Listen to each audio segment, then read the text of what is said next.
recipes to share. So many cooks in the kitchen with meals for you to prepare.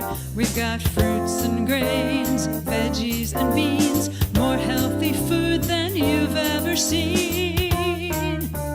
So many cooks in the kitchen, plant-based meals to prepare.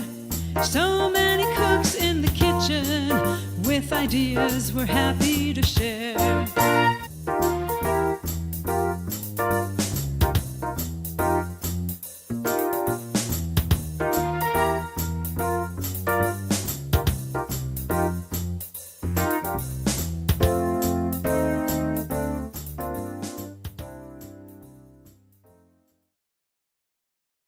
Happy Valentine's Day. Welcome to our February show of So Many Cooks in the Kitchen. Our show is called So Many Loving Dishes, and we kept the definition open so that each of the cooks could do what they wanted. My name is Dilla Barman. I don't usually record from home, but I'm in my home in North Carolina, and welcome to the show. Some of you have been watching us for a long time, so welcome back, and maybe we'll have some new viewers. So if you're new, let us know where you're from. We're so happy you're here to watch us. We've been doing these shows for more than 5 years. We go kitchen to kitchen. All of us are Physicians Committee Food for Life instructors.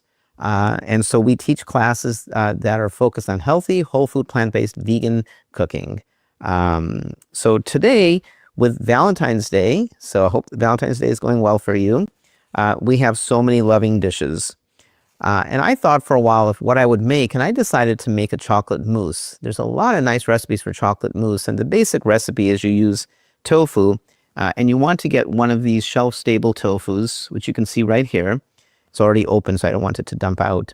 So one of these shelf-stable tofus, you want an extra firm silken tofu, and the basic recipe is you blend it with chocolate. Let's see if this has cooled down a bit, so I can hold it.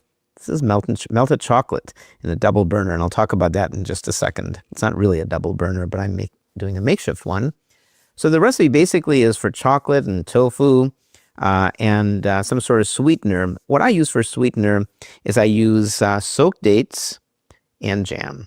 So we have a number of us cooking today for Valentine's Day, and I hope we give you some good ideas. You can eat really well, which we do, and stick with plant foods and stick with really nice plant foods that are reasonably healthy. One day I'm thinking maybe even this year we should really do a chocolate show. So I know I'm using chocolate, but I have lots of other ideas. I came up with a really neat idea about a month and a half ago about hot chocolate in the Vitamix, the blender, which I don't know why I didn't think of before. It makes a really nice hot chocolate. So if we do a chocolate show, I have lots of more ideas. So certainly, binging on chocolate isn't the best idea, but chocolate, I'm just referring to my notes to make sure I don't miss anything, is a good choice. A little bit of chocolate can be healthy, especially if it's free of animal products and it has a high cacao bean content. I should have grabbed some cacao bean. I actually a couple of weeks ago, my brother went to Central America and he brought back some fresh cacao, and right in front of them, he took a video. They crushed the cacao and packaged it for me. He asked what I wanted. I said, I'd love some fresh cacao, so some organic cacao bean. So when you have cacao and you have minimal extra ingredients like milk, we're going to be using some plant milk or sugar or sweeteners, then, cacao bean is rich in antioxidants and theobromine, which helps you feel good. And the nice thing when you don't have a lot of sweeteners is you get that natural feel-good feeling. A lot of people, when they don't feel good, like to eat some chocolate, but you don't get that quick letdown. So eating cacao beans is really good. It's just over there. I wish I had grabbed some for the show. And it helps reduce blood pressure. It opens your blood vessels. It increases your immune response. And can enhance memory and give you an overall sense of feeling good. So just avoid a lot of chocolate bars, things that are heavily sweetened, but a little bit of cacao, a little bit of chocolate actually can be healthy. So I've seen lots of recipes in the Food for Life program, the kids curriculum. We actually have a recipe that I've done many, many times, which calls for sweetener, and even that one I've modified it to use jam.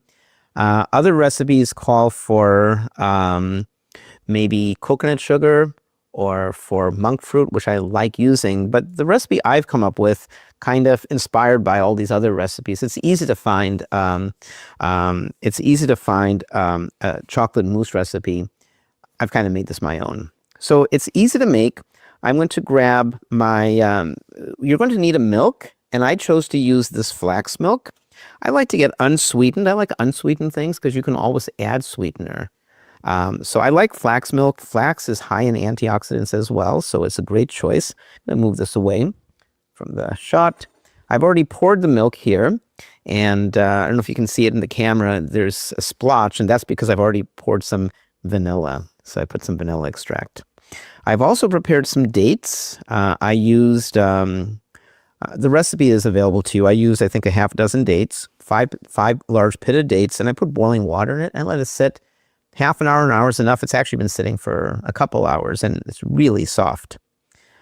Sometimes when a lot of recipes that use dates call for soaking the dates in boiling water, and I often skip it because I'm running tight. What do I want to make? I want to make that pudding. Let's go. You don't have to soak the dates, but it does soften the dates. So I have some pitted dates that have been soaking. I also have a jam, and if my friend Kate is watching, Kate gave this to my family as a holiday gift. She made this homemade jam. So this recipe calls for a jam. So thank you, Kate. I'm using yours. I'm also using some bittersweet chocolate chips. I tell you, there was another brand when I bought this yesterday on sale, 2 for the price of 1, and it's another good brand, but I still preferred this. It smells so good because its first ingredient is chocolate liqueur, and you want something organic chocolate liqueur, organic cane sugar. It is sweetened, organic cocoa butter, and organic cocoa powder. It has very few ingredients, and it has a 70% cacao content, and that's what you want. You want a high percentage of cacao. So what I did, and again, you need tofu. You can optionally use a little bit of cinnamon. I'm a big fan for cinnamon. Honestly, cinnamon in this doesn't taste great, but I'm going to put just a little bit. Cinnamon helps mitigate your glycemic index. It helps slow down the sugar content into your blood. So if I can use an excuse for using cinnamon, I do. Go light on it because it's not the best flavor with what I'm making, okay? So there's that. I'm also going to use this silken tofu. It's shelf stable. It doesn't need to be refrigerated. For some reason, I don't know why, we have a good variety of food choices here. We have lots of great grocery stores. This used to be readily available in organic. I tried to buy all organic, but I couldn't find organic when I shopped for this. I don't know why. So I do prefer organic. And you can see I'm going to dump this out into the blender in a second. So what I've done before showtime is I don't have a double boiler. When you melt chocolate, I don't like using microwaves, but you can use the microwave if you are a microwave user. You put your chocolate chips. I put all the chocolate chips in the pan. And to make it easy, some recipes call for different amounts of chocolate chips, but bags usually come in 10 ounces. So I modified the recipe over years to make it just be one bag. Because what are you going to do if it calls for 8 ounces or 12 ounces? Then you have to have some extra chips or get 2 bags. So I modified the recipe to use 1 whole bag. So you can put the bag in the microwave and turn the microwave on. I've never done that, so I don't know how that works, but I think that's a common way to melt chocolate. You can put it in a pan, but then you risk scorching the chocolate. And many of us love chocolate, but burnt chocolate just doesn't taste good. So I don't have a double boiler, but I did an ad hoc one. I have some mitts handy, but by now I turned the heat off about 10 minutes ago. I can actually hold it. What I did is I put the chocolate chips in one pan, and the other pan, the larger pan, has water, and I boiled the water. When it came to a boil, I put this pan in, and you can see it's melted. I turned the heat off. That's why it's not flowing. Let me go ahead and turn the heat on just for a minute while I'm talking, just to make it a little bit easier to empty the pan. Actually, I changed my mind because then I'll have to use my mitts. I like the fact that it's cooled down a bit. So just a minute ago, you would have seen that this flows, but it's still really soft. Look at that. Melted chocolate, right? So it's fine. I don't need to reheat it. It's a little swish. And I'm reminded of Charlie and the Chocolate Factory. It certainly smells great. If you're familiar with this story, this is like the chocolate river. So what I'm going to do is I'm going to get my Vitamix container. You can use any blender. And I'm going to put all the ingredients in no particular order. So I'll put the chocolate in at the end. Since it's all getting mixed, I'm not going to clean the spoon. I'm going to go ahead and take my dates. And what I'm going to do is it's been soaking in water. I'm going to leave the water behind, but I'm not going to discard the water. Does anybody know why? because the water is sweet. And when I'm done with this, I'll sample it. And if it needs a little bit more sweetness, I'll put some date water. Or if it needs to be a little bit more flowy, a little bit more liquidy. So there go the dates. Again, it's nice to soak them. They get really soft, but you don't have to soak them. Oftentimes when I cook, I'm kind of doing just-in-time things. So there's the dates, leaving the date water behind for now.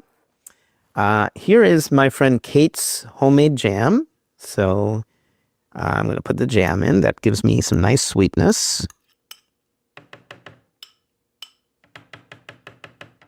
Okay, I'm going to get rid of the bowl. I'm going to add the milk. This is the flax milk, and I've already put vanilla in it as well. Okay, so there goes the flax milk. And all the quantities, the measurements are available to you in our recipe document. And thanks to Brenda Davis, who always does an appendix, and she does an amazing job. So we're very pleased that she does that. I'm going to add just a hint of cinnamon. I don't really want the flavor to come through, but I like the health benefits. And I like a nuanced flavor. If a little bit of cinnamon comes through, just a little bit is fine. So I'm going to just do maybe a pinch or two. Okay, that's maybe a 1/4 teaspoon, or actually it's probably 1/8 of a teaspoon.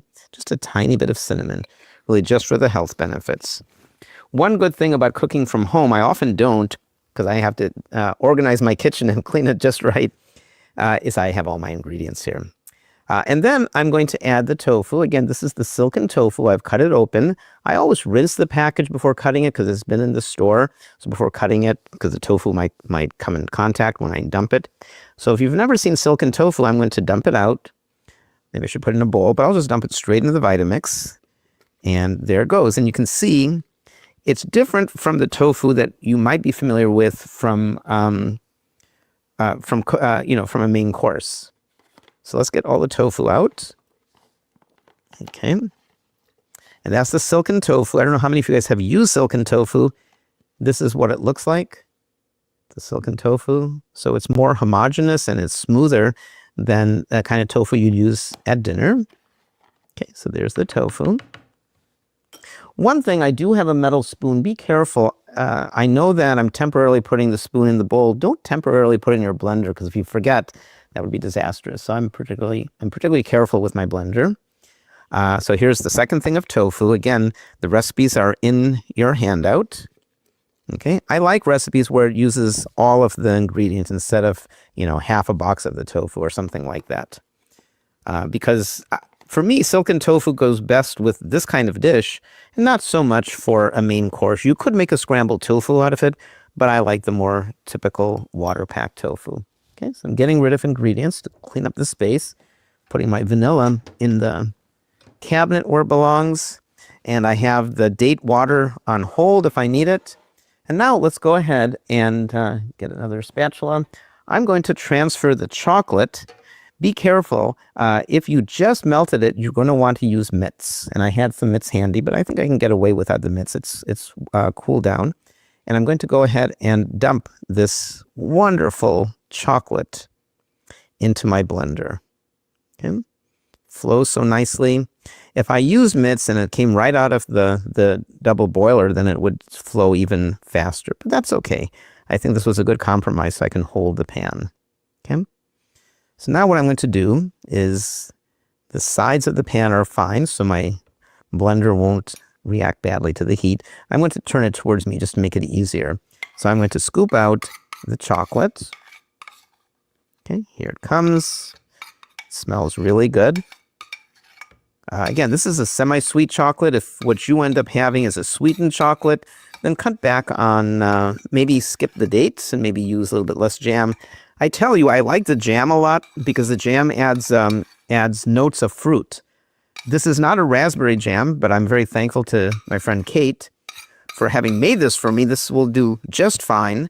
But if I had a choice for this particular dish, I like a raspberry jam, especially. There are a few varieties of raspberry that have less seeds. And if you can get one of those, then that would be nice. But the blender will break up the seeds to some extent. Okay?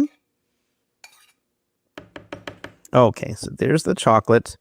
There's a tiny bit left. That's for after the show, or after my segment, where I'll lick it. Very nice. Excuse me just a second. Okay. So we're done. We just have to blend. So I'm going to go ahead and do that. When I blend, I have things handy in case I need to move things around. There's my spatula. So I'm going to blend it, and sorry, it's going to be really loud. And you don't have to use a Vitamix. You can use any kind of blender you'd like.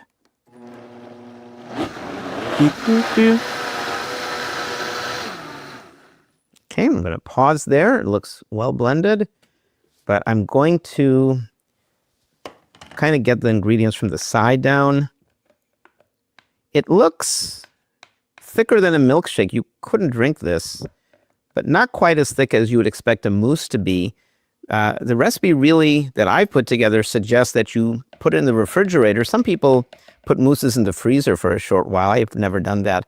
I don't like the idea of freezing mousse because tofu does change its texture when it's frozen, so I've never done that. Actually, I stand corrected. One of the schools I teach at, we made this and we ate it just a few minutes later, so we threw it in the freezer for 5 minutes. But I'm not going to do that. I'm just going to serve it. Okay? So here goes.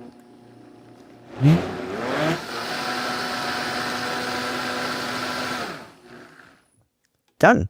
Our dish is done. So let me get a bowl to try it with. If you plan this, what you should do is put this in the refrigerator, if you have the time, a couple hours, overnight if you'd like. But even half an hour makes a difference. This is still going to taste good. It's not runny, but when you put it in the refrigerator, it'll be even less so. This is not runny. This is fine. But the benefit of the refrigerator is it lets the flavors really get married better, and it gives it a stronger texture. I don't think it's necessary though. So let me go ahead and, where's my spatula? I don't have it, so I will just I'll use this. Okay. So I'm going to serve. Look at that. How's that look? And if I were doing this for a party, I would actually just serve myself a spoonful and sample it and decide, does it need some more sweetener? Then I can add some date liquid. What I do is, here's a little bit. I'm going to put some fruit on top. Raspberries or strawberries go great, but we have lots of blueberries in stock, so I thought I'd use blueberries. Let's put a couple blueberries on top. Okay, and there's my Valentine's chocolate mousse. Let me give it a try. The first spoonful without the fruit. It's amazing. It's so good. And I say amazing not to brag about my prowess. I did very little. It's the ingredients, good quality ingredients, organic chocolate, mainly cacao. The sweetener is just right. It's just right. Now, I don't have a sweet tooth as much as some people do. You can put some of the date liquid in. It'll make it a little bit more flowy. But of course, if you refrigerate it, that'll recongeal. That's very good. I haven't made this in a while. I need to make this more regularly. One downside about this, it's very healthy. It has all the benefits of tofu and calcium. It is heart healthy, cancer fighting. But the disadvantage is some people, my wife can't eat tofu. It bothers her digestion. So this is a great dish for my daughter and me, but not my wife. I have to figure out a way to make a pudding. And in fact, Janin is presenting next from Abu Dhabi. She's going to be making some sort of pudding. I can't remember what it is. And if it doesn't have tofu, maybe that's something my wife can enjoy. This is really good. When I teach a version of this for children, they love it. So with that, thank you for watching So Many Cooks in the Kitchen. I'm only the first presenter. Next is Janin, and we have some giveaways. After we're all done, I'll clean up. I'll be back. Ask questions anytime. I probably won't see your questions for a few minutes. So I'm going to clean up, but I'll be in front of the computer. And at the end, after all the presenters, we'll have a Q&A session and answer questions. Ask questions anytime, but questions that come during Q&A qualify for our giveaways. So look forward to seeing what you had to say about my segment and about other segments. So with that, Janin, take it away. Hello, everybody. Welcome to my kitchen in Abu Dhabi. It's February, Valentine's Day, And thanks, Dilip, for your introduction and your amazing chocolatey recipe, very appropriate for the Valentine feeling. And I'm going to do something which is also sweet.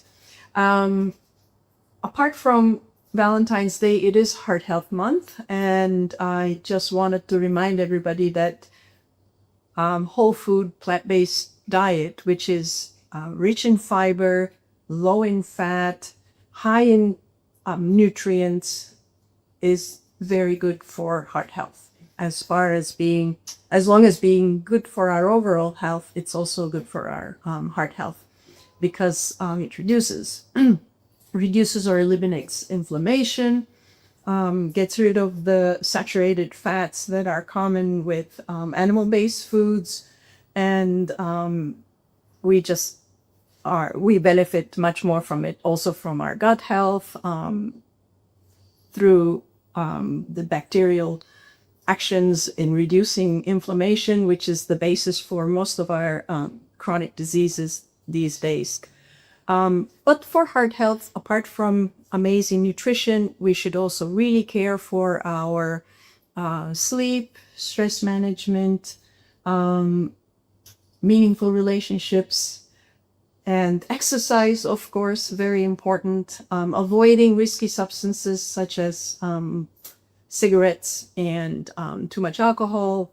And these are basically the 6 pillars of lifestyle medicine. And if we can really apply all 6 in our daily lives, we will surely have a stronger health, but also stronger overall.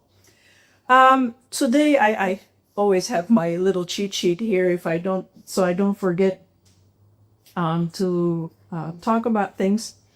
And I just want to let you know that I've made a pudding. It's a very easy pudding, but it being a pudding, I started it yesterday.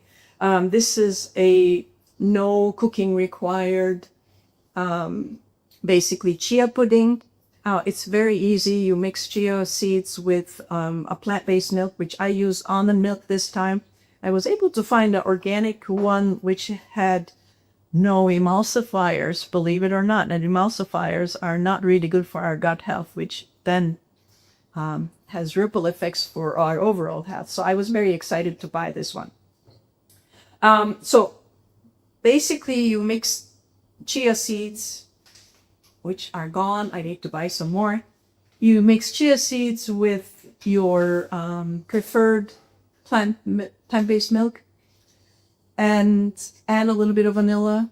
And this time I added some maple syrup because it's Valentine's Day. I wanted it to be sweeter. And the vanilla, and basically you mix it and then put it in your favorite container or serving dish. Refrigerate it overnight, or 4 or 5 hours is also good. You can make it in the morning and have it for dinner, and your pudding is ready. I do one extra step, and that is to put my plant-based milk and the chia seeds into a high-speed blender because my husband doesn't like to eat chia seeds that have bubbled up. But if I high-speed blend it, he eats it as a smooth pudding and doesn't complain. So this time being Valentine's, I did it in the high-speed blender. And as you can see, it's gelled completely and ready to be taste tested. So apart from just having the pudding, today I made also a raspberry coulis. It's a fancy way of saying like a raspberry, thin raspberry puree. I used frozen raspberries because those were more readily available. It's sort of suggested that you should be using fresh fruit. And this is raspberry, but you can do it with blueberries, strawberries, peaches, apricots. You can do a coulis with any fruit you like. Flowers are calling me because the other day I gave a Food for Life presentation on heart health to my girlfriends, And I was lucky to receive not one, not two, but 3 bouquets of flowers. I put just one here. They're beautiful. And I'm just the happiest girl. So back to the coulis. I cooked the raspberries for about 10 minutes and I added orange juice. So to a coulis, you generally add lemon juice as to give it a balance between the sweetness of the fruit and to provide a little bit of acidity. Raspberries don't really need so much lemon, but I felt some orange juice with its sweetness would help to balance the tartness of the raspberries. And like I said before, because it's Valentine's Day, I also added a little bit of maple syrup to the mix. So you cook your fruit with the lemon juice, or in this case, the orange juice, for about 10 minutes until the fruit really, gets soft and splattery. And then you add your vanilla to it to give a little bit of that vanilla goodness. And then you let it cool. So now it's completely cool. All of this would have taken much longer than my allotted time. So I have it all ready, but I'll do the last bit. And then you put your fruit into a sieve. It's here. And that's basically, actually, the root of the word coulis comes from the Latin colare, which means to put it through the colander, I guess, to sieve. That's what it is. And you sieve it through.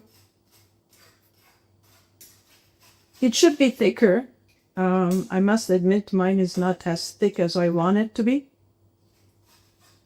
But it'll have to do. You can't win each time. So of course you can also put all of this into a high-speed blender and blend it until smooth, which probably I should do later instead of having this fruit waste, which I hate. But I wanted to show to you the process of making a coulis. So here it is. I will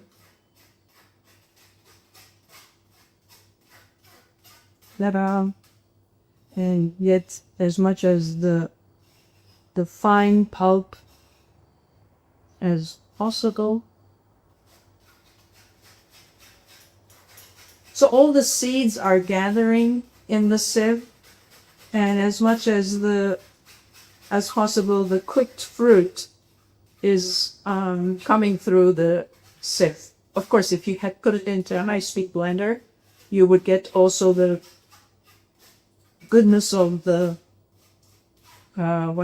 nutrition in the seeds, which are always full of all sorts of wonder. The seeds are like fruit eggs or vegetable eggs. They are full of life and good nutrition, usually, except you don't want to eat too many almond seeds. They have quite a lot of almond apricot seeds. They have quite a lot of cyanide in them, which would not be very good. So this is going thicker because of the pulp coming through. Anyhow, you will get the gist of it. You do this until all of it is gone. And I chose raspberries today because of the red color. I thought it would go well for a Valentine's dessert. But in the past, I've also done it with apricots. And apricots with a little bit of tang turned into a very good coulis, which goes deliciously with my chocolate ganache torte, which I learned in cooking school. And it's I don't know if you've ever had the famous Austrian Sachertorte, which is a chocolate cake, basically, very thick chocolate cake. Between the layers, there's this apricot jam, their secret recipe. But I sort of worked it out in my all plant-based chocolate ganache torte, which also I learned in cooking school. I served it with apricot coulis, and by golly, it was really like the amazing. Okay, I'm gonna put this here, like the amazing Zahar torte. So this is. It will get thicker if I take more of the pulp, but we're running out of time. I don't want to waste the entire. So, and then I'm gonna just put this over here. Ta-da! On top.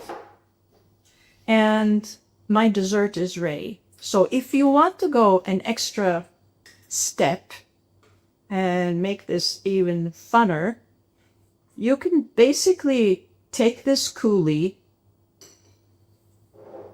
add to it chia seeds, and overnight it. But before that, add this chia seeds and then pour it over and put the two things back in the fridge. And then this also gels, and it's really good fun. But for today, we are happy with this, and I'm going to give it a taste test. First, I want to taste all the raspberry goodness with a little bit of sweetness from the maple syrup and the orange juice. And when you get the two together,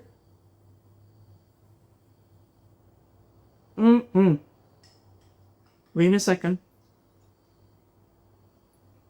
I don't think I can stop eating it. All right, I better. This is yummy.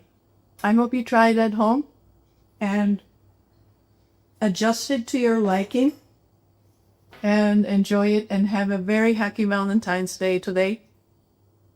I'll see you next time. Bye, everybody. Oh, and before I leave, of course, I pass it on to Caroline in Montgomery, Alabama. So we're going like thousands of miles across the skies over to the United States. Bye from Abu Dhabi. Ma salam.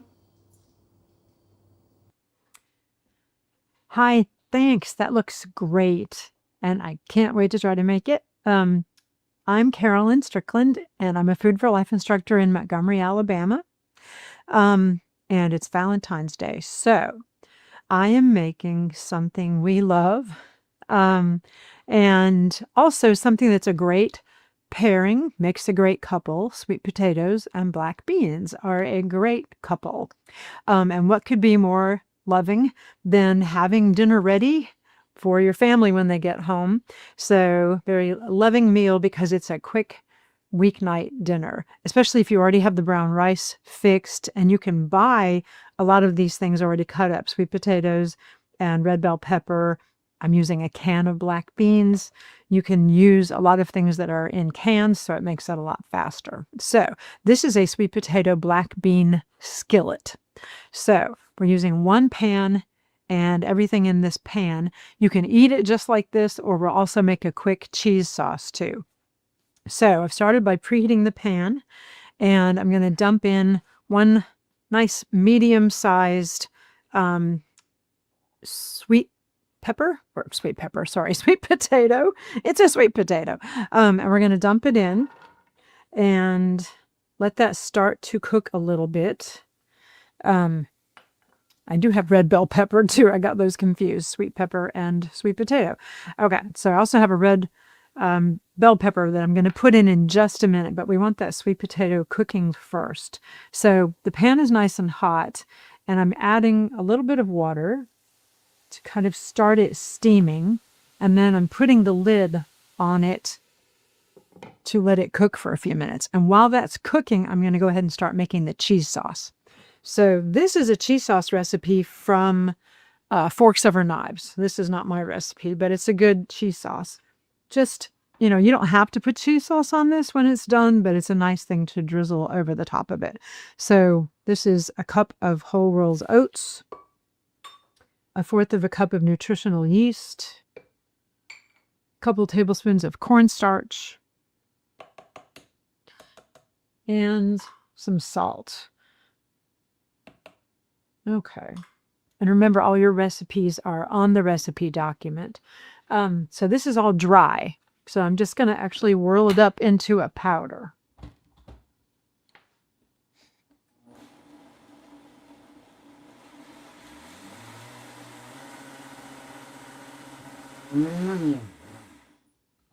All right, that's pretty powdery. Okay, and then the rest of the ingredients are 7 ounces of roasted red bell pepper. So it's already roasted. And I actually had a 14-ounce jar of it. I think they also come in 7-ounce jars, but this is a 14-ounce jar. I just used half the jar. So 7 ounces of roasted red bell pepper, a couple tablespoons of minced onion,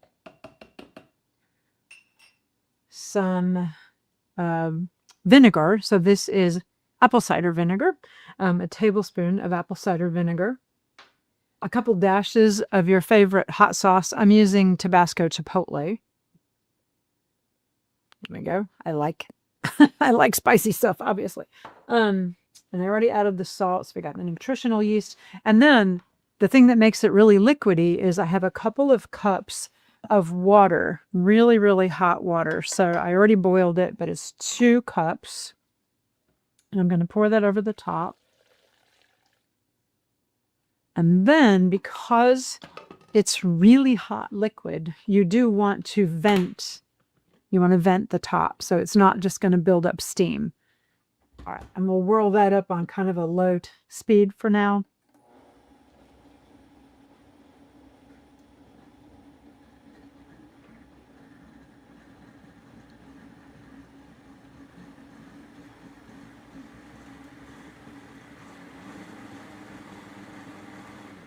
So it seems to be pretty well blended, but it needs to blend a little bit more. First, I'm going to check the sweet potatoes and see how they're doing. Oh yeah, they're coming along. Whoa, I lost one. One got away. Come back. Okay, there we go. They're getting there. So we want to just get them mostly cooked through. Oops, I lost another one. The dog will enjoy that. There he goes. He loves sweet potato. Okay. A little bit more water, put that back on to steam a little more, and we'll go back to the sauce and see if we can get that whirling a little faster.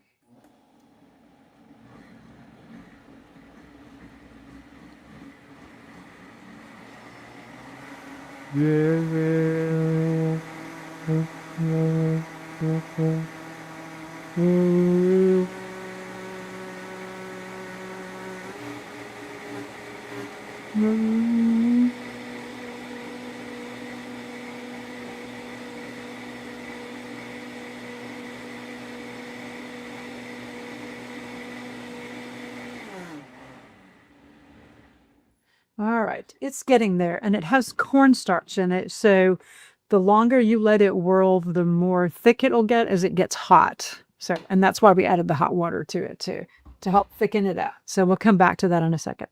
All right, let me check how the sweet potatoes are doing. Oh, they're looking good.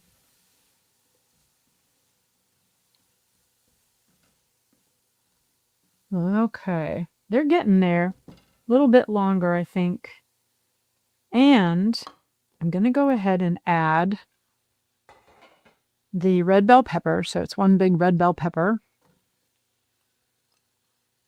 And that's been diced.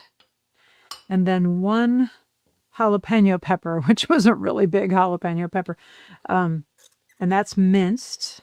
And that is totally optional. So if you don't want minced jalapeno in it, if you're just not into spicy food, then you can leave that out completely fine.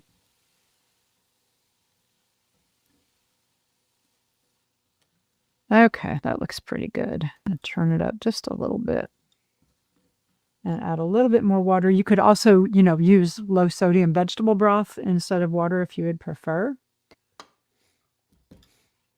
So far, it's pretty colorful. Right.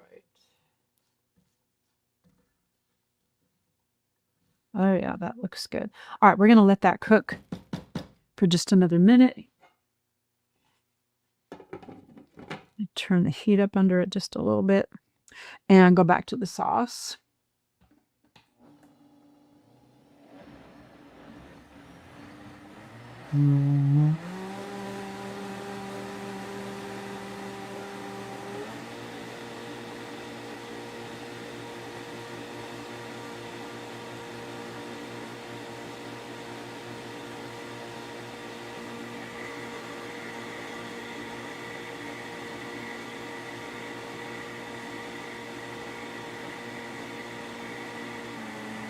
All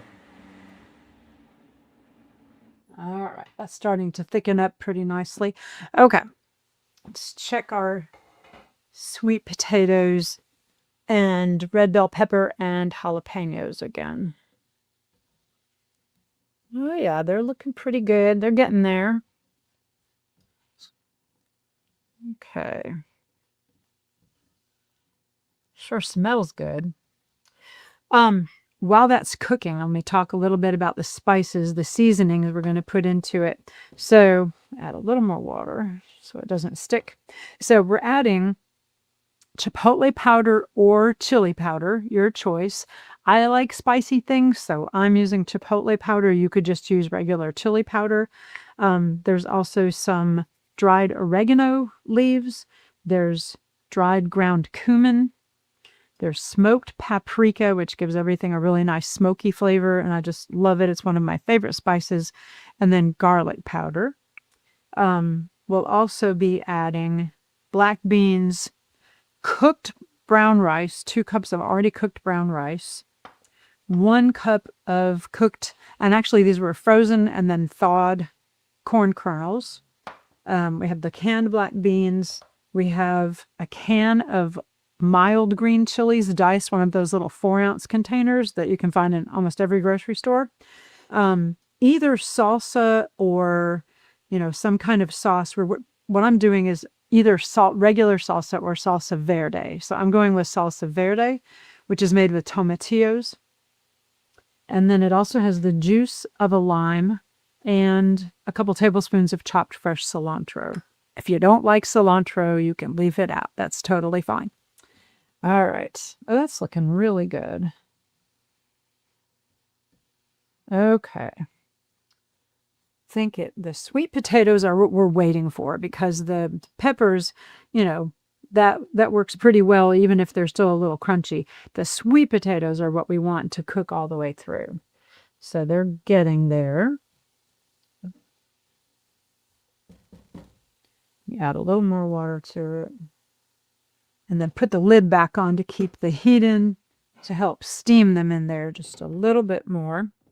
While I go back to the sauce one more time.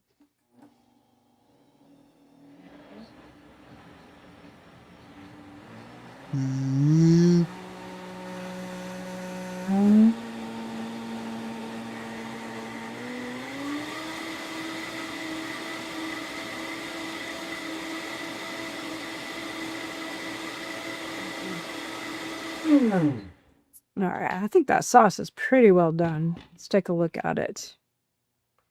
Oh yeah, it could probably be a little bit thicker. The longer you whirl it up and it's nice and hot and steamy, then it's actually going to get thicker.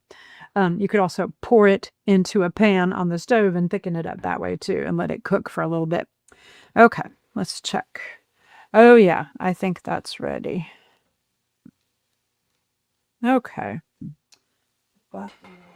So now we get to add all the fun stuff. So we have our seasonings. So chipotle or chili powder. Sprinkle that over. And some oregano. And some cumin. Garlic powder. You could probably also use just a clove of garlic too in the cooking part with the jalapenos. Smoked paprika. And then maybe a little bit of pepper, just black pepper. If you want to, you could add a pinch of salt. I always make sure I have iodized sea salt. And then just sprinkle a little bit on top. And then we're adding the brown rice. There we go. Already cooked brown rice. Get it all out of there. And the beans, which I already rinsed and drained the beans. So it's 1 can of black beans rinsed and drained. You could substitute pinto beans if you want to. A cup of corn that was frozen that I thawed. 1 little 4-ounce can of diced green chilies.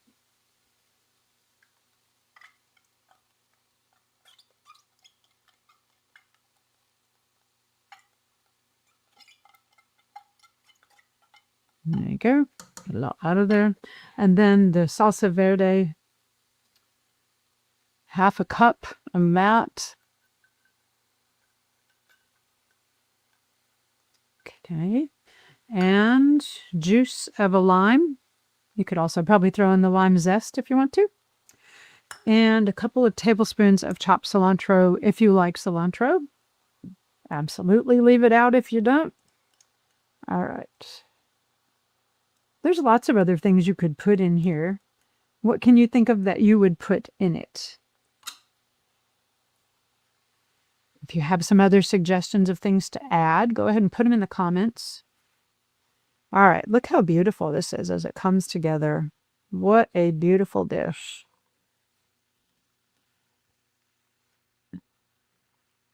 Everything in one skillet. And dinner is ready. Look at that. Oh, yum. Yum, yum, yum. So if you want to, you could actually scoop this up and serve it in a rolled up tortilla. That could be really good with some of the cheese sauce drizzled over the top. Or maybe add some fresh lime slices. Add more chopped fresh cilantro to the top if you want to. Some chopped avocado. There's all kinds of yummy things you could put with this. Okay, so look how delicious. So for a nice weeknight meal, or even a Saturday afternoon meal, this could be something that you would serve to someone you love because it is Valentine's Day. You're gonna get out a fork. You can find a fork. There we go. And going to serve this to someone I love because it's Valentine's Day. Here we go. Come taste it. To my Valentine. Here we go. Oh, You want to taste it? Oh, we have to drizzle a little cheese sauce over it too. Excellent. Yeah. Really needs to be a little thicker, but that's pretty good. Okay. Take them. What do you think? That's great. Yeah? You're my bean. I'm your bean? Okay. Am I your sweet potato? Oh, yes. Okay. I'm the black bean and he's the sweet potato. Maybe I'm the sweet potato and you're the black bean. You're wearing more black. So there you go. Yep. Sweet potatoes and black beans. They go great together. They make a great couple. And it's got a kick to it. And it's got a kick. That's what we like. Spicy love on Valentine's Day. All right. So I hope you do try this at home. Play with your food. Add other ingredients if you can think of some other things you might put into it. But yeah, it's a really nice weeknight, 1 skillet meal. So, and do remember to ask a question during Q&A so you can be entered into the prize drawing. And with that, I'm going to send us over to Cody, I think. So take it away, Cody. Thanks. Hi, Carolyn. Happy Valentine's Day, you guys. It's great to see you again. And that dish looks so delicious. Thanks for sharing that recipe with us. Hi, everybody. I'm Cody Stubbe. Woo! And this is Nora Stubbe. And we're in Omaha, Nebraska. Thanks for joining us today. We're going to make peanut butter bites, and that's just such a fun little delicious recipe, isn't it, that we like? And I think Nora's going to give me some assistance today, so bonus, right? Do you want to tell everybody who we have behind us on the shelf? This is Honey. This is Honey. What is Honey? She's my Valentine's box that we made together. So Valentine's box that we made together, it's a Minecraft theme, right? Yep, that was fun, wasn't it? All right, well, we're going to get started here. We got just a few lovely ingredients here, very healthy. We'll start with some oats. It's nice to have your help today. Dump them all in there. Okay, good job. One thing done. All right, then we have some shredded unsweetened coconut, because we're sweet enough, right? That's a joke. All right, just dump it all in there. It's all good. Good job. Thank you. All right, then we have ground flaxseed. So this is what flax seeds look like when you get them whole. You can get different brands, but this is one that I like. This is organic, and you have to grind them up. So I just have like a little blender, little hand blender that I use for that. Works really good. If you don't blend them up, they're not gonna thicken and stick to other stuff as easily. So you have to do that. And plus, you want to do that because you want to get the omega-3 fatty acids out of them, which are very healthy for you, for your heart. It helps with blood pressure, helps with inflammation. So it's a wonderful addition to this recipe. So with that said, we also have chia seeds. Chia seeds also have omega-3s. You want to put those in there for me? And they're so cute, aren't they? They look like tiny little pebbles. Cute. Very nice. Thank you. All right. Then we have, what's this? Maple syrup? Yeah. Yep. Do you want to dump it? Me too. Okay. So I'll dump the maple syrup in. I'm going to do the chocolate chips. Okay, we'll do those in a minute here. Chocolate chips are kind of last. Okay. All right, we have some peanut butter. So just get your favorite peanut butter. Try and do that one that just has peanuts in it. You don't want to get any extra added oils to it, so or sugar or any additional salt to it. You don't need any of that. The maple syrup will sweeten up this recipe just perfectly. Always good to get it all out, isn't it? Peanut butter is just one of the stickiest things, isn't there? Okay. But it's delicious. And it is delicious. And then we have some pure vanilla extract. Okay, do you want to dump this or me too? I want to dump it. Okay, flip it over. Flip it. There we go. That's vanilla bean. Smells good, doesn't it? Peanut butter. Okay. Vanilla peanut butter. I know. Let's get my dishes here. Guess you probably need this again. All right, let's get the lid on here. We'll mix it a little bit and then we'll add the chocolate chips in, okay? I don't want to chop up the chocolate chips too much. And these are dairy-free chocolate chips. They're mini ones. I like mini ones when you're doing little bites, right? Yep. Okay. Turn it on here. You want to step over this way just a little bit? Not right here. There you go. Do you want to hit, you can hit this one. Yeah, hold it. Whoop. There you go. Hold it.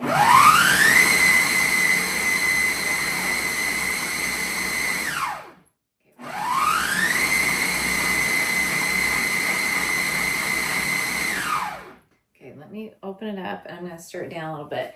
We want this mixed up until it kind of forms a dough, till the oats kind of get chopped up. I think they chopped it easy. Yeah, they're looking pretty good. I'm going to do a little more because it looks like the coconut still needs a little bit chopped to go. So we're going to stir that a little bit. It smells so good. Can you smell it? Yeah. Yeah. The peanut and vanilla. Yeah. You want to hold it down again? Yeah. Okay.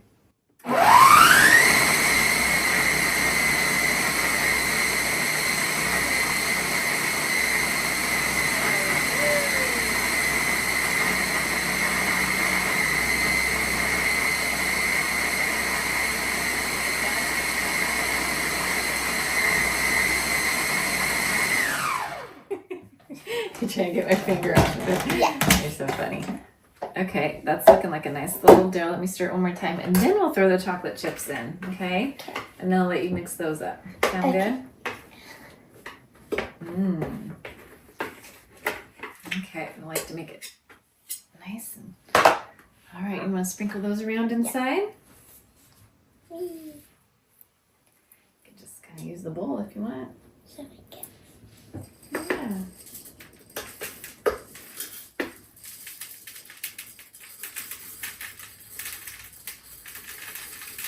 You're a good helper, you know that? Okay. This should be the last time. Do you want to hold it down this No. time? No? No. Okay. Okay, that's maybe good. Yeah. I mean, you could hold it longer, but it'd probably chop up those chips. It looks like it chopped them just a little bit. It's okay though, because we're going to make them into balls. So this is what it looks like when you're done. It smells really good. So you want it to hold together when you squish them, okay? So I'm going to take this blade out. Okay, so it's a little bit crumbly. That's okay. Just get this out of our way. Okay, so yeah, the scooper. I'll do the first one to show you how to do it. Sound good? Can I try? Sure. So I'm doing it. And then just squish it to the side real tight. Okay? There you go. Just to open it in your hand, and then you can squish it and shape it. Watch your hair. And then, You mean okay, how about what? You want to put it in my hand? Of course, you have to start off with very clean hands for this. That was perfect. Yeah. And then you just take it and you just kind of squeeze it together. Make sure it's nice and tight. Okay. All right, just like that. See? You can kind of make it whatever shape you want, but I found that this works really good. And then you can line this, or you can just put it in whatever kind of container you want. You want me to do another one? We'll just do a couple of them for now. Okay. Did you want to do one? Yeah. Do you want me to scoop it in your hand? Yeah. Okay. Another little ball. Okay. Actually, You can do it? mm-hmm. Okay. That's fine. This will be the last one that we'll show. What kind of shape you gonna make? I don't know. It's gonna be a surprise. Yeah.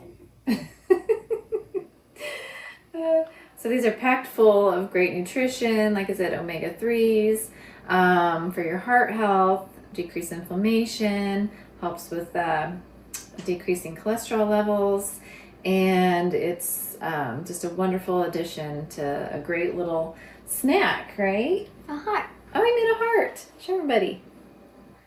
Look at that. That's cute. That's what we should do with the rest of them since it's Valentine's Day, right? Yeah. To show our love and make your heart healthy. Mm-hmm. Yeah. And these are great to take to school. I just took a bunch of these to the school for a healthy snacks day, and that was so much fun. The students loved them. So this is for sure a winner recipe that you guys are welcome to make. You can add different things to it, right? Uh-huh. Yeah. So anyway, well, thanks for joining us in our kitchen. It was so much fun. It was great to have you. Appreciate it. Happy Valentine's Day. And happy Valentine's Day to everybody. And I'm going to pass it over to Susanna. So, all right. Thanks. Bye. All right. Thanks, Cody. Your bites look so delicious. I can't wait to make them. Hi, everyone. I'm Susanna Dickman, and I'm from Evansville, Indiana. You can follow me on Eat Plants Be Well online and on Facebook. So when we decided that we were going to have so many loving recipes for our February show, I knew right away what I was going to make. And this isn't a sweet. This is definitely a savory recipe. But when I want to make my husband something special, I made this for his birthday last month. I make a big pot of pozole.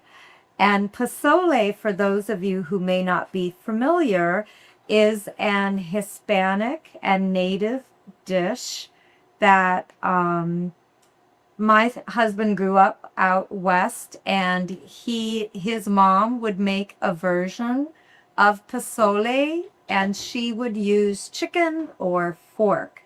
And so I knew when we first got married that I needed to make a plant-based version of this. And so that's what I did. And we're going to use soy curls in place of our chicken or pork. So we always start out any stew with onions and garlic, right? And this one, because we want it to be spicy, we're also going to add some diced up green chili. Now, if you wanted to sub a jalapeno, you can do that. But again, because my husband grew up in the Southwest in New Mexico, if you're familiar with Hatch green chili, then you know that whenever he wants something spicy, he's going to add green chili instead of, he'll add a jalapeno too. I don't want to, just throw, not be positive for jalapenos, but his go-to is green chili, and preferably Hatch green chili. So we're going to let this, I added a splash of water. We're going to let this saute until my onions are translucent. And because, we're doing this quickly, I may go ahead and add my other ingredients even before that, because I want you to see how it comes together. But this is a really thick, heartwarming stew, but I make it in the summer too for him. It's got all the flavors that he loves. Well, the green chili, the cumin, the chili pepper, and the hominy, which I'll show you in a minute. So my onions are starting to get translucent. Now I'm going to add my spices, and I have cumin. Here I have red chili. So this is going to be, you'll sometimes see pozole as a green chili pozole or a red chili. I'm doing both. And then we have some Mexican oregano. Now, I know we've used Mexican oregano before in our recipes, but it is different from the typical Italian oregano that we're all used to. The Mexican oregano comes from a different plant that's more closely related to lime. And so that's why it just adds a little different flavor to Mexican dishes and to Hispanic dishes. So you definitely want to look for Mexican oregano. And I've been able to find it in my regular grocery store. So if I can do that here in Indiana, I'm sure you can find it. So you can see that, I like to add my spices when the onions are cooking so that they begin to absorb the flavor. And now I'm just going to add the rest of my ingredients. So I have a can of diced tomatoes. In the summer, we actually grew some tomatillos the last couple of summers. In the summer, and when tomatillos are in abundance, I may add some chopped up tomatillos too. So, to have it green or red. I'm going to add my hominy, and hominy we know is a traditional food from a lot of indigenous communities. And I just love the flavor of the hominy. It's so good. Then we're going to add some beans. You can add any kind of bean. We prefer pinto beans. So this is 2 cans of beans that were rinsed and drained. And then I'm going to add my liquid, and then I will add my last ingredient. So we're going to add 4 cups, and I had mixed up 2 cups. I used the bouillon, and this is another 2 cups of water, but you could just use a container. So you want 4 cups of vegetable broth. And then the last ingredient that I mentioned is the soy curls. And if you're not familiar with soy curls, you can check them out, Butler soy curls. But this is just dehydrated soy. And we love using this in soups and stews and stir fries just as a replacement for that texture. And it's just soy, so it's there's no additives if you look at the ingredients, and it just is really a great product. Now this is going to simmer. I'm going to let it simmer for about 30 minutes because I want all the flavors to come together. The soy curls will absorb some, the vegetable broth and the seasoning and just get very, very good. But I'm going to go ahead and just scoop out a little just to show you how hearty this is. So I'm going to put some in here and then I'll put it back to let it cook more. But I just want to show you, this is a hearty stew that everyone in your family is going to love. And you can change it in, but like I said, by adding tomatillos, adding jalapeno instead of the green chili.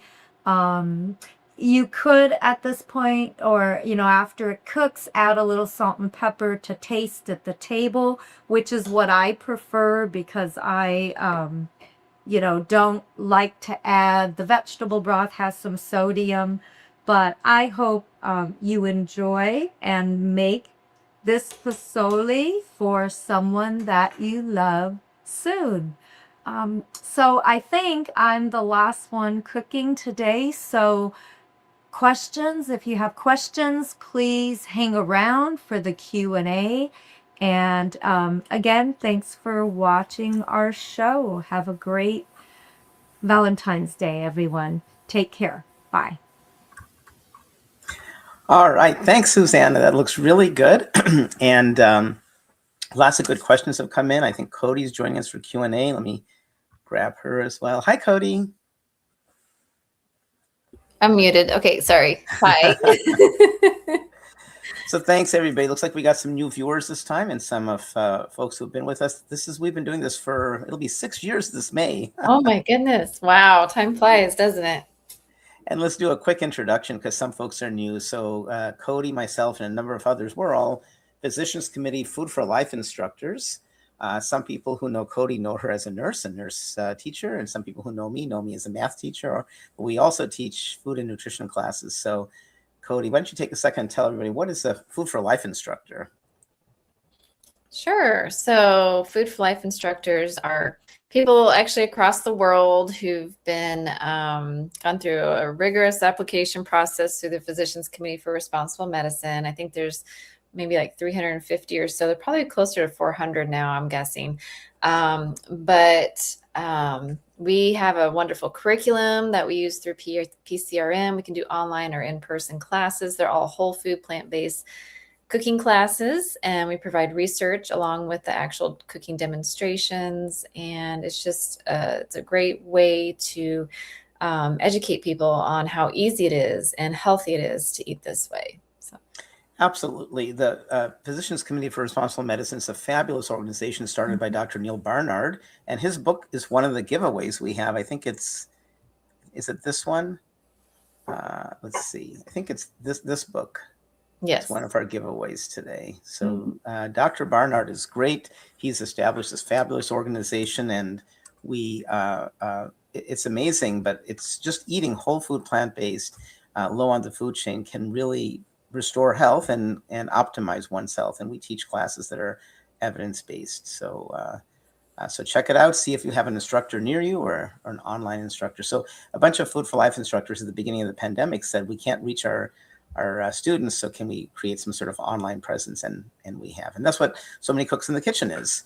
So all of us are Physicians Committee Food for Life instructors, and we go kitchen to kitchen. So if you're new, I hope you enjoyed it. We'd love to hear your comments, what you thought of your first show. So from this point forward, we'll take questions. There have been some really good questions, and we've been trying to answer all along. But Cody, would you be so kind as to note who asked questions at this point? Mm-hmm. And the first question is coming in from, well, a lot of questions are coming in. Let's take a look. at Krista. So, and something's changed in StreamYard where we're seeing your @ sign and like a code. So I think this is our friend Krista in New York, I think. So Krista C8282 says, can you use PB2 peanut butter powder in the PB bites? Well, I guess you would have to maybe add some other liquid to your bite then too, because the peanut butter adds some stickiness to it. So you could try that, but then you'd have to figure out what can you add to it to create that to stick together a little bit. So I've never tried it with the powder, but. And then here's a question that's come up. So Lee, cornstarch really is not a whole food. So cornstarch, the problem with cornstarch, well, I'm going to first tell you the problem, then I'm going to tell you the remedy. And this, somebody else had asked that too. So cornstarch is processed. It's basically, think of the body as a temple, and what you put in the body should have some positive benefit.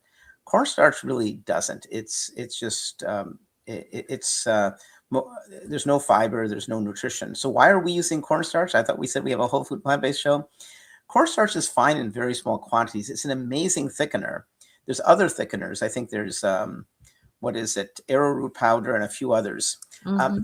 I sent a text message to Karen. Karen Osborne is really our expert at ingredients. Cody knows a lot. I think I know a reasonable amount, but Cody, I think you would agree that Karen knows more than we do about ingredients. She's an expert. She's amazing. And I asked her for her suggestions. So she's more of a stickler. She goes more of a pure path than some of the others do. We all try to be whole food plant-based, and we're all 100% vegan. But once in a while I eat food that isn't whole food plant-based, but is certainly vegan.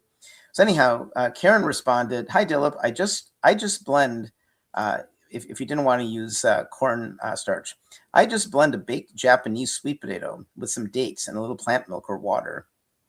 Oh, I'm sorry, this is a different question. This is for pudding. Okay, this is a different question. So what Karen said is that for pudding, because there was a question about non-soy puddings, and so that's how she makes her puddings, with sweet potatoes, little plant milk, and cacao powder and vanilla. Mm-hmm. But cornstarch, if you choose not to use it, again, we're using such small quantities. And Carolyn's another real expert, and she used cornstarch. I wouldn't say you're not a whole food plant-based cook if you're using cornstarch, because it's such a small quantity, and it does wonders with thickening things. So yes, Lee, cornstarch is not a whole food, but it kind of doesn't matter if you're using tiny quantities. Okay. Thanks for asking that. Okay, let's see. Here's another question from Janet Doe. Let's write her name down. Cody, you're writing all the names down? Yep. Okay. So can the coconut be subbed with another ingredient in the peanut butter balls? Probably. This is the only thing I've tried so far. I haven't made these too many times yet. So I'm trying to think of what would be good in there as a substitute. You could maybe do like a different kind of seed, chopped up seeds, maybe pepitas. I guess anything that kind of make up that quantity is fine. Mm-hmm. Yeah. Yeah. All right. A lot of good questions coming in. Let's take a look. Sure. Another question. So let's see. Here's a good question. How did Carolyn get the sweet potatoes diced so uniformly? And sorry, Carolyn had to run right after her cooking, so that's why she's not here in the Q&A. I wish she were here. But how did she get it diced so uniformly? And I have a possible answer. I'm sure you do too, Cody. I'll tell you what I think. So I feel really embarrassed. I've been teaching cooking even before I was a Food for Life instructor. Maybe since before you were born, Cody, I don't know. But I've been teaching cooking forever.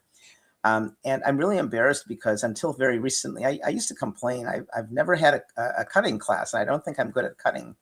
And I realized that I'm actually not that bad at cutting. The thing is, I didn't have the right tool. Finally, I bought a proper knife. It's right here. I can show it to you. And I find with my good knife, I can cut things really easily, and I can do uniform cuts of sweet potato. I can dice really fine. So I think having a good knife really helps. You can use a food processor. Salad Master has a manual food processor, and you can program it for a certain size. I do know one thing I know about Carolyn is I don't know anybody who has more gadgets than she does. I've been to her kitchen. I've been to your kitchen, Cody, a number of times. And you have an excellent kitchen. So does she. But nobody has more gadgets that I know than she does. And so to get them uniform, she may have a handy dandy gadget. So I can only guess, Janet. I'm not sure why. Here was a question from Lee. What about nuts instead of coconut? That's for you, Cody. Yeah, you can just whatever your heart desires, I think, you could even do maybe raisins or something, some kind of dried fruit if you prefer that you think would taste good with it. So, I'm also reminded, going back to this question about the starch and how to thicken things. I used to spend time in Hawaii. You've been there more recently than I have, Cody, but I used to go every other year. And in Hawaii, they use something called taro. It's a root, and it's very common. It's all over, and Hawaiians will tell you if you've never had it, they'll kind of say you may not want to try it. It takes getting used to. I actually like taro, purple taro, prepared. Not always, but I do like taro. And you can make a pudding out of it. It thickens nicely. So if you want to stay away from cornstarch, you can try taro or some other. What's another good way to thicken? Tapioca thickens really nicely too, but tapioca kind of changes the flavor a little bit. Okay. Do you know much about? Kathy had a question because I don't know much about resistant starches, but I'll see if you. If you have any comments, and if you don't, I have something to say about rice. yeah, I'm not sure about resistant starch with rice once it's cooled. I don't know. It's a good question. That might be Carolyn posting, because I know she had to run, but she might still be. If you're there, Carolyn, hello. Feel free to answer remotely. Yep. I guess that's her. I think that's probably her. So I've only recently heard a little bit about resistant starches. I know very little about that. But I will say a little bit about rice. So one thing which is kind of interesting is even if you're eating all organic, which I try to do, then at least when I'm cooking, rice can have or does have arsenic in it, little bits of arsenic. And so the bad news is, especially for our friends who are Chinese and Japanese Orientals, who I think often eat rice at every meal, and even people from Indian background, they often eat a fair amount of rice, South Indians especially. The recommendation now is maybe you should eat it every day. Don't give up on rice, but maybe once or twice a week.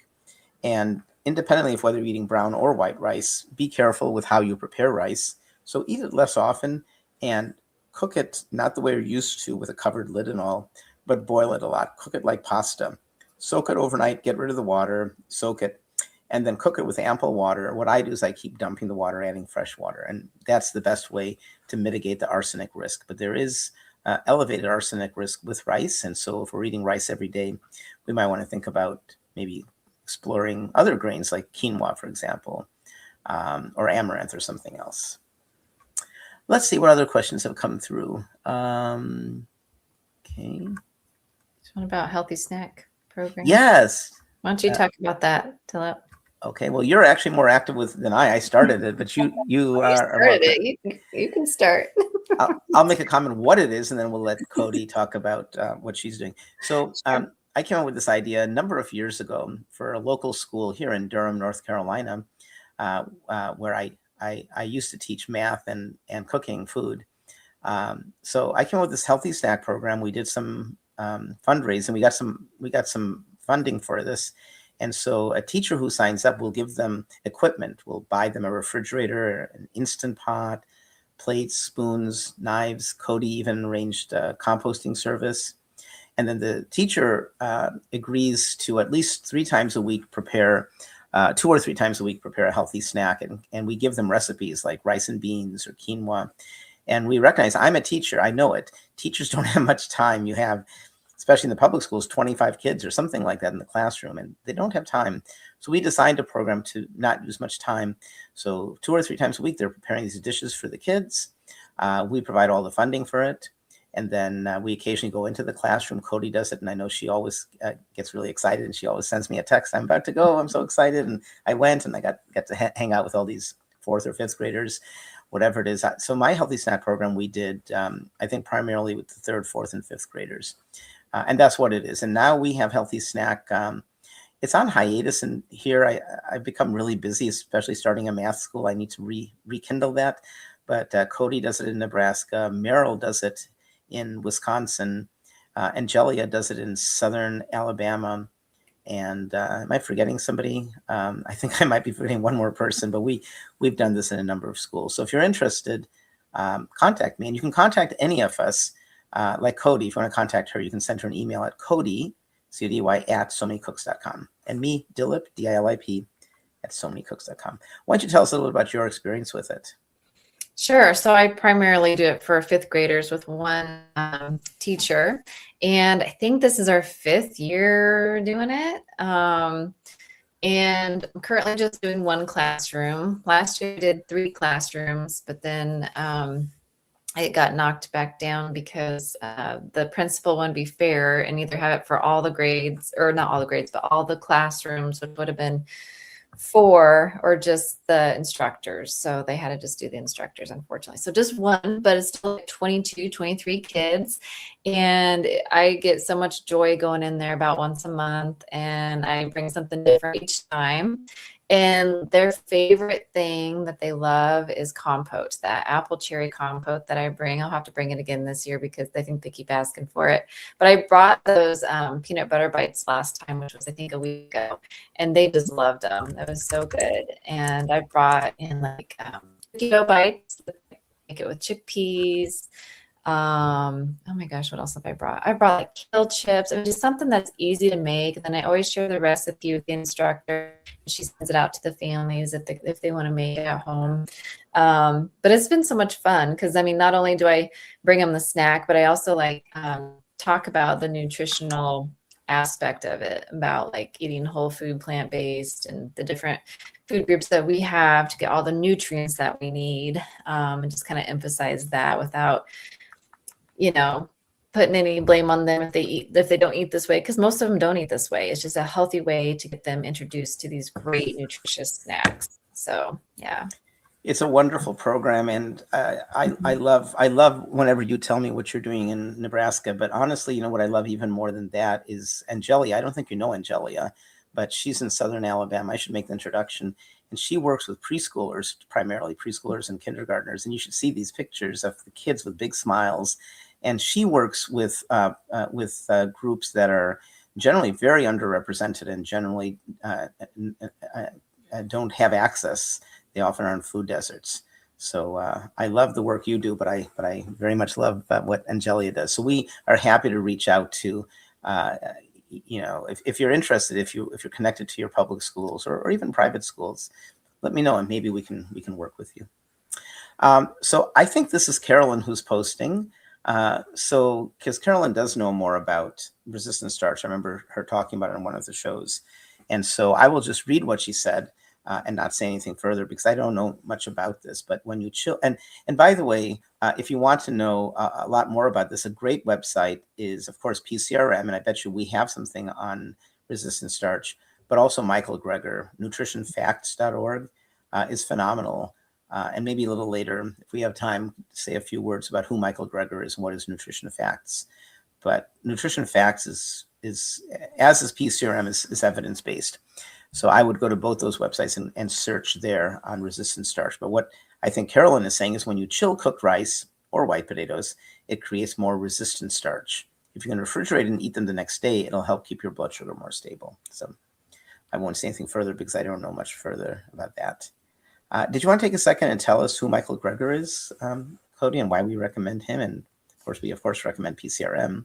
Yeah. I mean, you know, if you just go to nutritionfacts.org, he will dive into nutrition research and tell you whether it's true research or not, or whether they, you know, the dairy industry hid their funding for it and swayed the results. I mean, he dives into all that. So you really get a true picture on what's actual true research, because that's what we want. We want everything evidence-based, and he will dive into that, and not only just dive into, but he's very entertaining when he does so.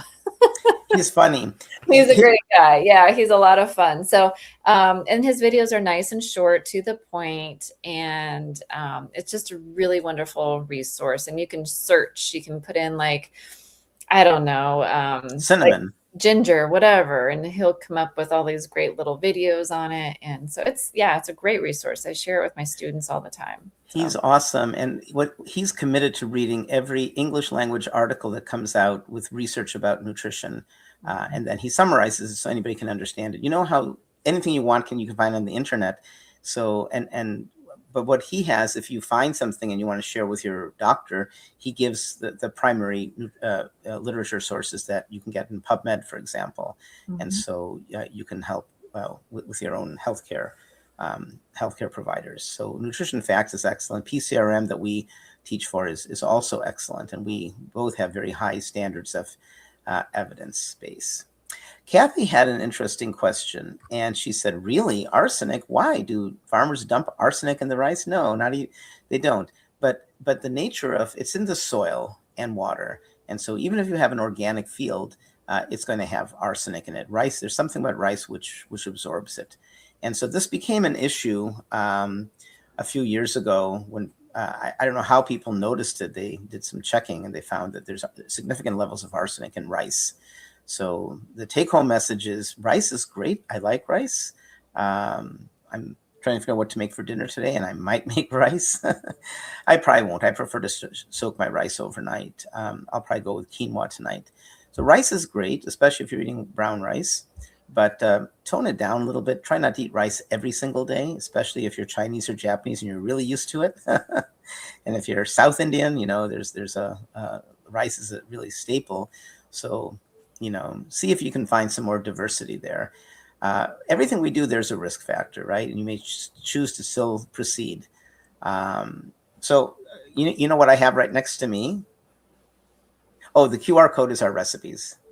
So what is this? That beautiful logo. This is Buck Brand Citrus. So my heart is going pitter patter because Wednesday night I walked into my co-op on Thursday. They didn't call me. They all know me.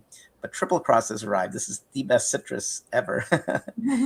And so, and after the show, I'm going to peel this and eat this Triple Cross. I love Triple Cross. It's so good. It's the perfect citrus.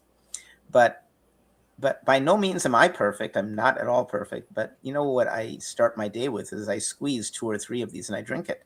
And that's not the best choice because you're leaving all the fiber behind. So I know the risks and I still do that. So that's what I'm saying about rice. Rice, ideally, you really shouldn't eat it every day, but we all take our own mitigated risks. I could imagine if you are, especially if you were brought up in China or Japan and you eat rice all the time, that might be a tough one. You might say, yeah, I really like this whole food plant-based bandwagon, but not eating rice every day might be hard for some of you. I understand that. Right. So we're just telling you like it is, and you guys decide what's best for you. And there's Meryl. Meryl's a good friend of ours. Meryl, you look like a model in that picture. I love it. I read that in the U.S., rice is often raised on land that is used to grow cotton. During big cotton growing times in the past, arsenic was used to kill boll weevils. Okay, and I didn't know that. I'm not surprised, Meryl, but I think it's true all over the world. And I know it's true all over the world, not just the United States. But that's good information. And she goes on to say, yeah, okay, that's interesting. So rice grown in other countries has a little less arsenic. Okay, interesting. I'll get rid of the QR code because you guys all have it by now. The QR code is just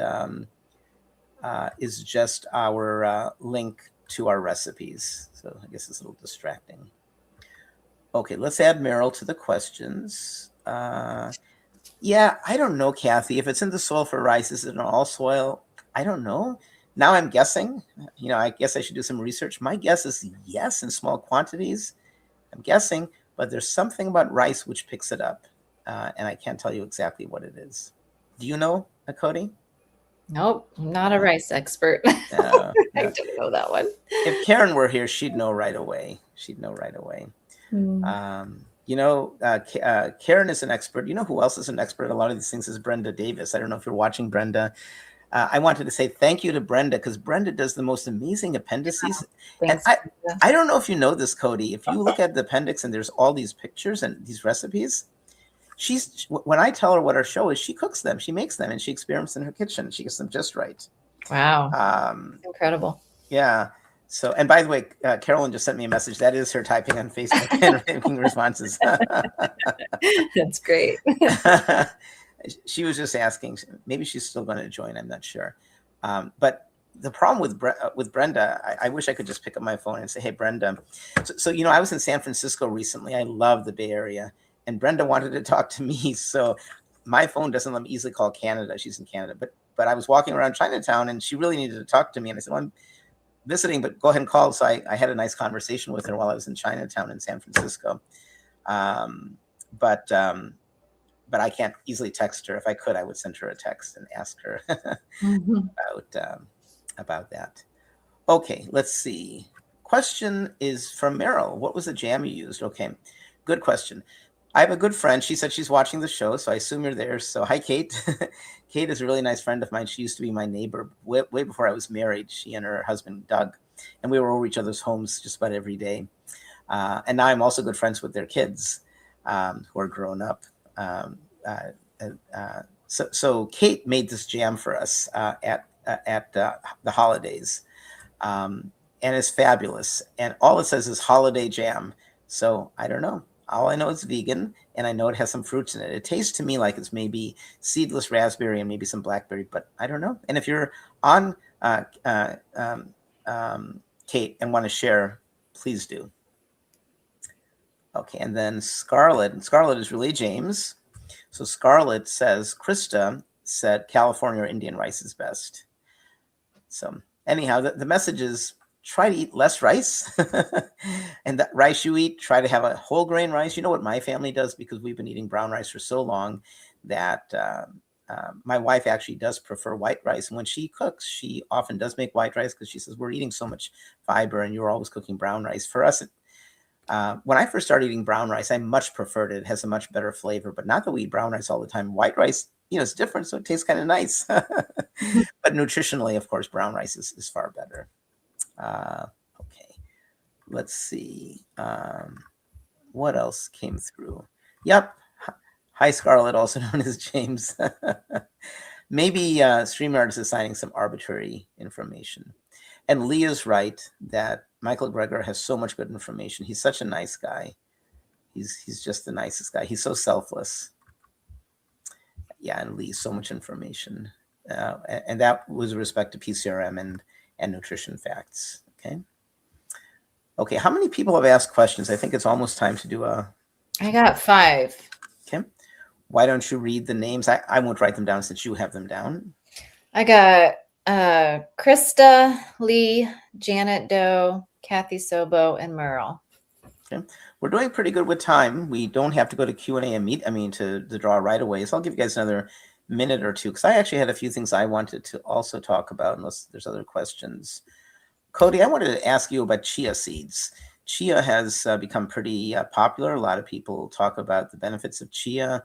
It's a nice thickener and makes a nice pudding. Do you want to talk a little bit about your choice, culinary or nutritional benefits or characteristics of chia?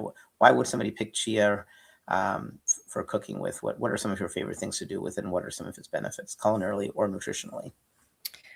Well, just so you know, I'm not a chia expert, okay? But we do use them from time to time. Like this recipe that I used them in is just a great little addition, just more added fiber, omega-3s, because I was going for heart healthy. And there's just helps lower cholesterol, manage blood pressure, reduce inflammation. And it's got a lot of fiber, like I said, and there's calcium, magnesium, phosphorus. So that can omega-3s. I said, yeah, that contributes to the inflammation, lowering cholesterol and blood pressure. But there's also calcium, magnesium, phosphorus, and that can help with bone density. And it can help with that fiber. Fiber helps slow down the release of glucose into the bloodstream. So that can help with diabetes management, is getting more fiber in your diet. And they're nutrient dense. So there's plant-based protein, of course, antioxidants.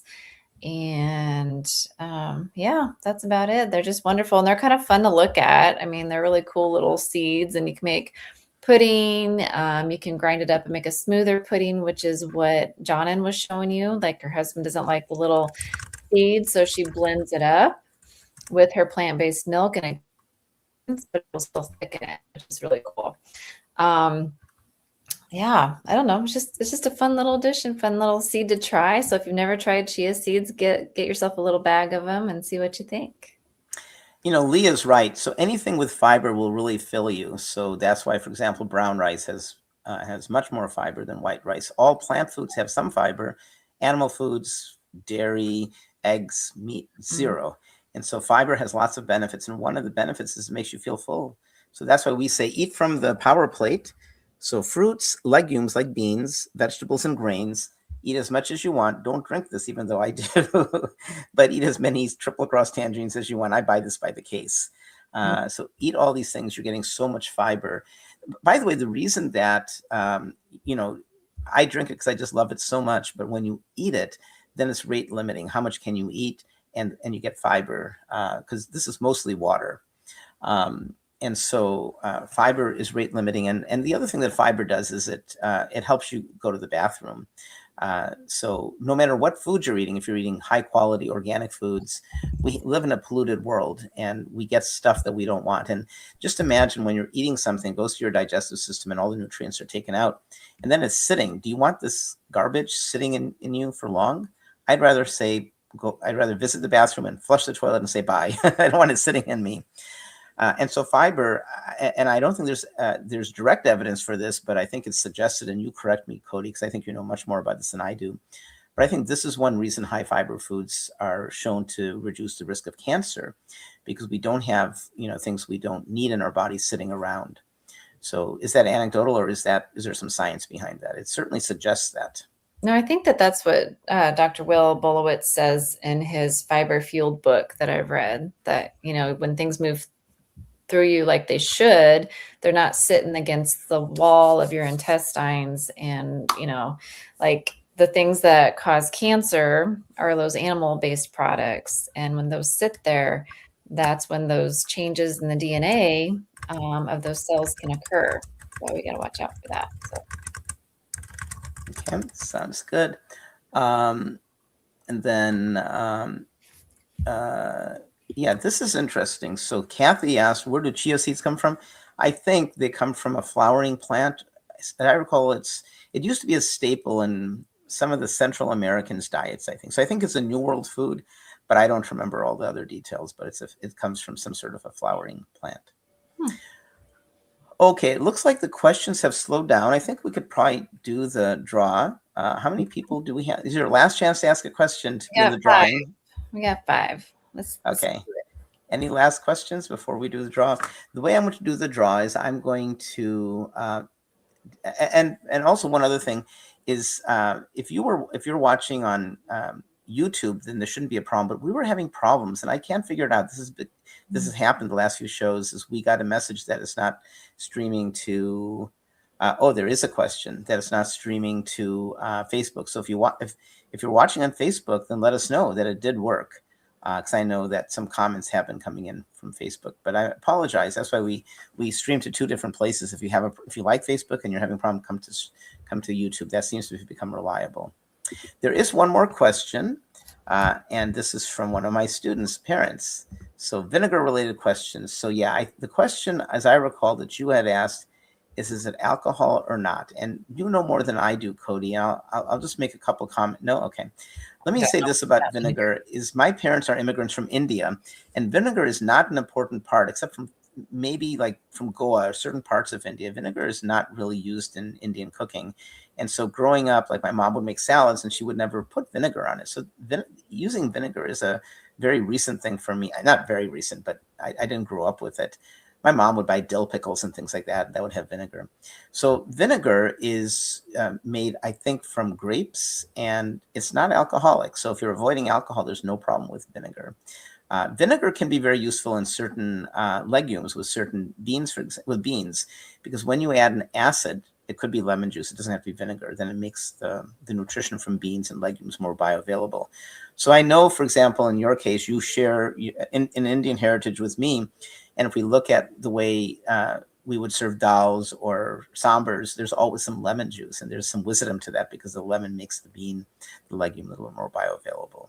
Okay, so let's add Banu. Banu is this gentleman's name. Let's add Banu to the list. Okay, and so the show was not on Facebook. Okay. Oh, and Janet, it did finally stream on Facebook. So I'm going to file a problem report. And if you can give us any information, like it started streaming 10 minutes in or something like that, or at whatever time, let me know. Let us know about what it is. And Banu, in terms of alcohol, like in my family, we don't drink alcohol at all, like zero. But the American, and maybe Cody, you can talk about the American Heart Association doesn't recommend alcohol. But alcohol I find useful in one regard. The one regard I find it useful for is deglazing pans. So if you have a hot pan and you want to deglaze it, you want to get rid of anything that sticks, put a little bit of alcohol, and the alcohol will boil away, but you're left with this little residue of flavor that cleans up the flavor of your food. So I haven't done it in a long time, but that's one use of alcohol that I enjoy. Okay, so Janice says we started streaming 10 minutes in. Okay. Did you want to say something about alcohol and the American Heart Association, Cody? No, they don't recommend it. They used to, but they don't recommend it anymore. Show is not on Facebook, and on YouTube it likes from Instagram. Okay, thank you so much, Anne. All right, so we have 6 people in the draw. Mm-hmm. Okay, so let me go ahead and do the draw. I'm going to go to random.org. And those of you who have some math background will know that there's no such thing as a pure random number generator using a computer. You have to use an atom that's decomposing or something. So these are pseudo-random. Oh, by the way, here's another comment. A friend came home from a SNF. I don't know what SNF is. Yeah. Sorry? Oh, it's they call it a sniff. I think What? Kathy's a nurse. What's a sniff? It's like like a skilled facility. Oh, skilled nursing facility. Okay. Yeah. All right. So you're talking about the Indian flavors. Yeah. Okay. So I'm going to draw numbers from 1 to 6. And Cody, you tell me what number that results to. So the first prize will be the Heart Healthy book. Let me actually put it up so we know what we're doing. So the first one is this one. We're going to give this Heart Healthy Plant-Based Cookbook by Jennifer Pulapaka and Hari Pulapaka. I don't know the book. It's interesting how Jennifer is spelled. So I'm thinking these guys are of Indian background. It might be an Indianized spelling of Jennifer. This book was recommended by Karen. So the winner of this, from 1 to 6, I draw number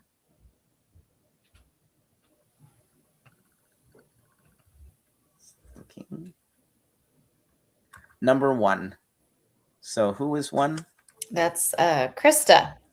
So Krista, you got this book, and I'll write that much down. So Krista gets the Heart Healthy. Okay. So Krista, the process here is when you win, go ahead and send a message here that you are still here, and you need to send an email to Dilip@somanycooks.com and Karen@somanycooks.com, and tell us that what your name is and what your mailing address is and what you won, and we'll get the prize to you. Okay, so congratulations, Krista. It's a good book. Let's next do a raffle or a drawing for Dr. Neil Barnard. All his books are fabulous. So his new version of the Food Bible. So let's do a drawing for that. And the winner of that is number 3. All right, that's Janet Doe. Janet, congratulations. I'll write that down. So Janet gets Dr. Barnard's book. Okay. And good. Krista will email Janet if you're still there. Good. Oh, she's saying that Facebook is a second or so delayed. So Janet, congratulations. Just send a message so we know you're still there. And the last prize, okay, Janet, so please send a note to us. The last prize I don't have a graphic for, but the last prize is it Veg News or the VRG magazine? It's a magazine. I can't remember which one it is. Veg News, I think. Okay, Veg News is a really nice magazine. Now, it doesn't speak for us. It's, I love Veg News because it talks about veganism and vegan lifestyle. It doesn't necessarily focus on health. So you'll get articles about donuts and French fries and things like that. Not that we never eat these foods, but we focus on health. So Veg News is great from a vegan perspective, not necessarily whole food plant-based perspective. Great magazine. So the winner of this, and if we draw 1 or 3 again, I'll roll again, is number 2. Who's number 2? Lee. Lee, congratulations. Yeah, congratulations. So Lee got the Veg News. So please send us a note, Lee, that you're here. So, and then we will get you the prize. So we'll just wait a second for that. So let's start to wrap up. I wanted to tell you about our upcoming shows. So I'm really excited about next month. We are going to be doing this show. I'm so excited about this. So many, oh, and there's a typo. It should be so many of Grandma's favorite dishes. And our idea here, I think it was Carolyn's idea. The idea here, maybe it was Susanna's, is things that were done in the old days. So right now I'm thinking of, we had a show about tomatoes, and my grandfather in India, he had this favorite way of preparing tomatoes with cumin. And so I presented that, but I might present that again, but I'm aiming towards khichdi, which is a rice and lentil dish. It's, I think, available in many other cultures, like in Egypt, you get something called kosheri. So I make khichdi. Instead, it's a comfort food in India. It's common, at least in North India. But I make mine out of brown rice. And I made another batch recently, and my family loved it. I can't tell the difference between the brown rice version and the white rice version. So, and also my khichdi is unique because my mom would put potatoes in it. I don't know if that's something she invented or something in her part of India, Rajasthan, that others have done. Do you know what you're going to do for this show, Cody? No, I don't yet. And then I guess I don't have the graphic here, but the next show is so many Holy Trinity foods. So the Holy Trinity is a Cajun idea. Okay, thank you, Krista. The Holy Trinity foods are celery, onion, and bell pepper. And so it makes an excellent stew underlying, basis for a dish. And with my new knife, I can cut that celery and onion in. And all my ingredients really, really fine. That's what you want to do for the Holy Trinity. Okay.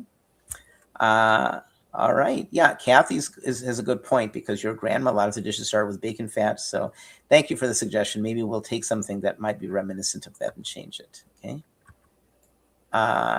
Okay. So Lee, did you win? Lee did win the Veg News. So Lee, would you rather get the VRG instead of the Veg News? So let us know. We'd be glad to switch it out for the VRG magazine. That'd be no problem. All right. Any final words from you, Cody?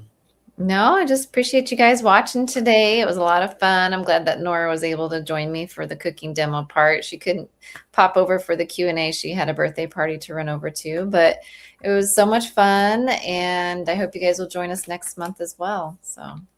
Yeah, and I recommend being ready to jump on either YouTube or Facebook. It's frustrating. I'm not sure why. We started the show, and I was cooking, but I saw the messages that there's some problem with Facebook. And once we start, there's not much we can do. We're not sure what's going on. And for a long time, we were having problems on YouTube. It was not being on YouTube. So hopefully, you guys who are watching are available on both platforms. We used to broadcast to Twitter, and then I don't use Twitter anymore. I use Blue Sky, and Blue Sky isn't supported yet. So, but anyhow, thanks so much, everybody, especially new folks. Welcome to the show. We hope you'll become regulars, and all the old regulars. We're always glad to see you. That's right. So thank you so much, and send your questions if you have ideas for future shows. We haven't scheduled the rest of the year. We'd love to hear your ideas. Yeah, So, for sure. So we'll see you guys next time. All right, bye. Bye. So many cooks in the kitchen, so many recipes to share. So many cooks in the kitchen with meals for you to prepare. We've got fruits and grains, veggies and beans, more healthy food than you've ever seen. So many cooks in the kitchen, plant-based meals to prepare. So many cooks in the kitchen with ideas we're happy to share.